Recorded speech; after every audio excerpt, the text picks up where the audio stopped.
Okay, good morning mga boss. Okay, meron tayo dito pasyente. MIUI 125, yung galing pang Masinag. Ay Kupang, pero nagpagawa siya sa Masinag. Kung mapapansin nyo mga boss, lumalagitik. Lumalagitik ang kanyang motor. Okay, no? Lakas ng lagitik. So nagpa-tune up lang daw si boss sa isang motor shop sa Masinag. So lalo daw lumakas yung lagitik, no?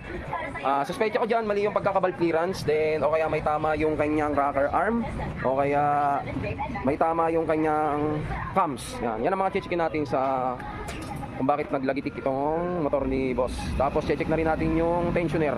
Pagka umiinit tsaka lang umiingay. So, pero good thing, yung lagitik na yun, wala naman sa sigunyan, no? Wala sa pangilalim mga boss. So, try natin mga chamba, no? Hindi natin sinasabing magaling tayo. Tinatry lang natin yung alam natin. Okay?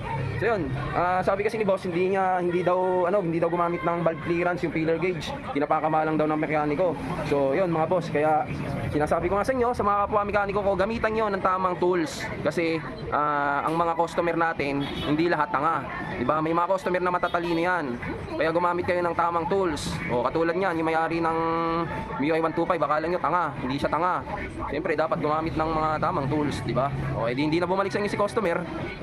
Dito naman sa amin, hindi rin kami gumagamit ng ganun. alright, sige. Try natin yung mga chamba. Sana mga chamba mga boss. Lagitik issue MIUI 125. So yun mga boss, ayan, tinanggal na natin yung upuan para masilip natin yung makina, no? MIUI 125 na naglagitik. Okay, meron na agad akong isang nakitang problema, no? Kung bakit naglalagitik din ang motor ni boss. Number 1, ito. Paghugot ko ng spark plug cap, ayun, nabunot na agad mga boss. Hindi siya naka-thread ng maigi kasi tinetread yan, iniikot yan. So paghugot ko, nabanat agad yan. Tapos kinalawang yung loob mga boss. Yan. Tapos yun, dahil hindi nga siya naka-thread, lumalabas yung yung kuryente. Katulad niyan, tignan niyo, nakalitaw yung wire niya, no? So tumatalon yung kuryente. Isa rin 'yun sa mga dahilan kung bakit malagitik. Marami na rin ako na-experience niyan mga boss. Pagka uminit, yung kuryente niya tumatalon kaya naglalagitik, malakas ang lagitik. So isa na 'yan sa mga dahilan kung bakit may lagitik, no? Akala nila makina. So isa na 'yan. Ngayon, i-check pa rin natin lahat, pati yung valve clearance, tapos yung tensioner. I-check natin yan kung bakit naglagitik. Ngayon, patapos natin ma-check yung mga dapat i-check, papay-startin natin. Pero good thing hindi siya lagotok kasi di ba yung issue ng lagotok tsaka sa lagitik. Yung lagotok talagang sigunyal yun. Kung sa mga mekanikong matatagal na katulad ko, sa tunog pa lang alam na nila kung ano yung sira, no. So ito, isa na tong dahilan kaya check nyo mga boss, yung spark plug cap tsaka high tension wire. Kung naka-thread sila, dapat yan hindi nahuhugot tumatalon yung kuryente diyan kaya malakas din ang lagitik. Isa yan sa mga dahilan, okay?